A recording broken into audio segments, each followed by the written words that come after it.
বিটিচিত শাসনলৈ নাহে আৰু 20 বছৰলৈ বিপিএফ দল বিটিচিত থাকিব ইউপিপিএল বিজেপি আৰু জিএছপিৰ মিত্ৰজোঁট চৰকাৰ এইদৰে সাংবাদিকৰ আগত আজি কয় পানেৰী সমষ্টিৰ বিধায়ক তথা বিধানসভাৰ অধ্যক্ষ বিশ্বজিৎ দৈমাৰীৰ মনোনীত প্ৰতিনিধি জোচৰাং বড়ো বিজেপি ইউপিপিএল চৰকাৰখন আৰু 20 বছৰলৈ যাতে কোনো নাহে হেতুই বিচাৰিছে গতে ইয়াত হাগ্ৰামা চাওক হাগ্ৰামা বিপিএফ এটা দল চলাই আছে গতিকে তেওঁৰ হেক মানে মৰণ যোজনটো তেওঁ দিব বিচাৰিছে গতিকে মানুহকটো নিগেটিভ কলে হুনকালে লয় গতিকে নিগেটিভ কথাবিলাক কৈ পিনে তেখেতে প্ৰচাৰ কৰিছে আৰু জয়নিং কৰি নাটকীয় এটা সৃষ্টি কৰি আছে গতিকে ইয়াত কোনো মানে চিন্তা কৰিব লগা কথা নাই বিপিএফে 20 বছৰলৈ নাহে গতিকে ইয়াত বিজেপি ইউপিপিএল জিএছপি আনাদাৰ 20 বছৰৰ কাৰণে একদম ফিক্স হৈ আছে গতিকে আমি চিন্তা কৰিব লগা বা এইটো মানে চৰ্চাৰ বিষয় হ'ব নোৱাৰে ওদালগুৰি জিলাৰ পানেৰী বিধানসভা সমষ্টি তথা ফেৰগাঁও পৰিষদীয় সমষ্টিৰ গুৰুত্বপূৰ্ণ 4টা পথৰ আধাৰশিলা আৰু এটি যোগ কেন্দ্ৰৰ আধাৰশিলা অনুষ্ঠানত বিধায়কৰ মনোনীত প্ৰতিনিধিগৰাকী জোচৰাং বড়োই বিটিচিৰ কাৰ্যবাহী সদস্য দাওবৈচা বড়োৰ সতে সংগ দিয়ে উল্লেখযোগ্য যে গুডউইল মিছন 2023-2024 বৰ্ষৰ প্ৰজেক্টৰ অধীনত আজি গুৰুত্বপূৰ্ণ 4টা পথৰ আধাৰশিলা স্থাপন কৰে বিটিচিৰ ইএম দাওবৈচা বড়োই তেওঁ আধাৰশিলা কৰি কয় যে বিপিএফ চৰকাৰে 17 বছৰে কৰিব নোৱাৰা কাম প্ৰমোদৰ ইউপিপিএল চৰকাৰে 3 বছৰতে বহুত উন্নয়নৰ কাম কৰিবলৈ সক্ষম হৈছে আধাৰশিলা স্থাপনত উপস্থিত থাকে ফেৰগাঁও ব্লক ইউপিপিএলৰ সভাপতি ফটিক কছাৰী ক্ৰীড়া সংগঠক মণিৰাম বড়ো ফেৰগাঁও জিলা ইউপিপিএলৰ সভাপতি নিৰ্মল বড়ো জিলাৰ সাধাৰণ সম্পাদক এন্থনী বসুমতাৰী জিলাৰ সাংগঠনিক সম্পাদক ৰুদ্ৰ বাহাদুৰ চেত্ৰী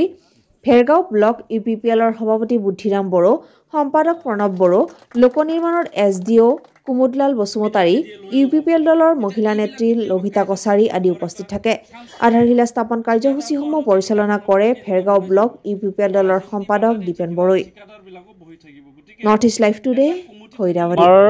আমাৰ উত্তৰ ডিমাকুচি অঞ্চলবাসীৰ বাবে সেইটো বহুত বছৰৰ আগৰ পৰা ভুগি থকা এটা সমস্যা আছিলে যেটো 2 নং উত্তৰ ডিমাকুচি হৈ আমাৰ কালাহান্দি সুপা হৈ পালে ডিমাকুচি পুৰাণা বজাৰ অৰ্থাৎ গধূলি লাগি ওলাই যোৱা যেটো 4 কিলোমিটাৰ ৰাস্তা এই ৰাস্তা বহুত অসুবিধা হৈ আছিল তেওঁলোকে বহুতে আশা কৰিছিলে চৰকাৰ আহিছে তেওঁলোকৰ ৰাস্তাটো বনাই দিব চৰকাৰ আহিছে তেওঁলোকে বনাই দিব বুলি কিন্তু চাওঁতে বিটিচি চুক্তি হোৱাৰ প্ৰায় 20 বছৰ হ'বলৈ হ'ল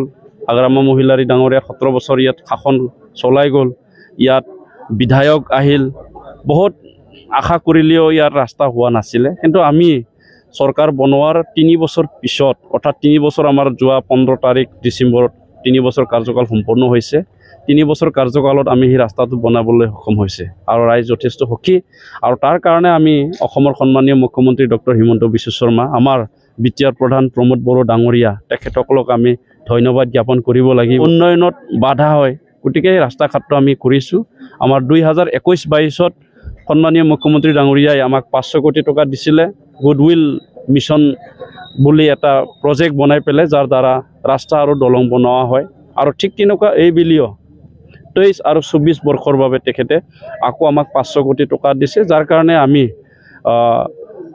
সৰ্বমুঠ 40টা সমষ্টি আৰু আমাৰ 6টা নমিনেটেড এমচিএলএ থাকে সৰ্বমুঠ 46টা এমচিএলএৰ কাৰণে আমি 10 কোটি টকা ভগাই দিয়া হৈছে সমানে 12 কিলোমিটাৰ ৰডকে অকমান অধিক আমি আমাৰ ভেৰগাঁও সমষ্টিত ৰাস্তা বনাবলৈ সক্ষম হ'ব আৰু যিখিনি ৰাস্তা আমি আজি শুভাৰম্ভ কৰিব আমাৰ 4টা ৰাস্তা ধৰা হৈছে আমাৰ হেতু উত্তৰ ডিমাকুচি শনি মন্দিৰৰ পৰা কালাহান্দি হৈ ডিমাকুচি গুডলি ওলাই যাওয়া আৰু সোনাজুলি পৰা চিমলিগুৰি হৈ কলবাৰীলৈ ওলাই যাওয়া ৰাস্তা এটা আমাৰ শিকাৰী বাংলা চকৰ পৰা জুতিয়া বস্তি হৈ আমগুৰি ওলাই যাওয়া এটা ৰাস্তা আমাৰ ৰংজালি গাঠন পানীচিলি হৈ পলে ওলাই যাওয়া এটা ৰাস্তা আছে হেতু আমি আজি শুভাৰম্ভ কৰিম বছৰে একোৱে হোৱা নাছিলে ৰাস্তাত বহুত জৰাজীৰ্ণৰ অৱস্থা একদম মানে মানুহবিলাক আহিব নোৱাৰে কাৰণ পথাৰ আৰু ৰাস্তা একে সমান কোনোদিন স্কুলৰ বাচ্চাবিলাকো স্কুলৰ পৰা ইয়ালৈকে আহিব পৰা নাছিলে বহুত কষ্ট মানে আজি আমাৰ ইউপিপিএল আৰু বিজেপি চৰকাৰৰ যি বিশ্বজিৎ দৈমাৰী আৰু ডাউবাই ছাৰ মানে ছাৰৰ কিবা নেতৃত্বত তেওঁ আজি মানে ইমান ধুনীয়া ৰাস্তা এখন আমি পাইছোঁ, তাৰ বাবে আমি নথৈ আনন্দিত। আজি বহুত মানে আগুৱাই গৈছে।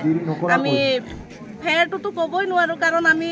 ফেৰত কোনোদিন আহিব পৰা নাছিল, ইমান দিনে আমি একো পোৱা নাছিলোঁ। কিন্তু আজি সৰু সুৰা ৰাস্তাবিলাকো হৈছে। আজি এইখন ৰাস্তা আমি ভৱিষ্যতেও ভবা নাছিলোঁ যে এইখন ৰাস্তা হ'ব বুলি। আজি এইখন ৰাস্তা হৈ যোৱাৰ বাবে বিশ্বজিৎ দৈমাৰী ছাৰক আৰু ডাউবাই ছাৰক আমি ধন্যবাদ দিছোঁ। আপোনালোকে সুখী? বহুত সুখী।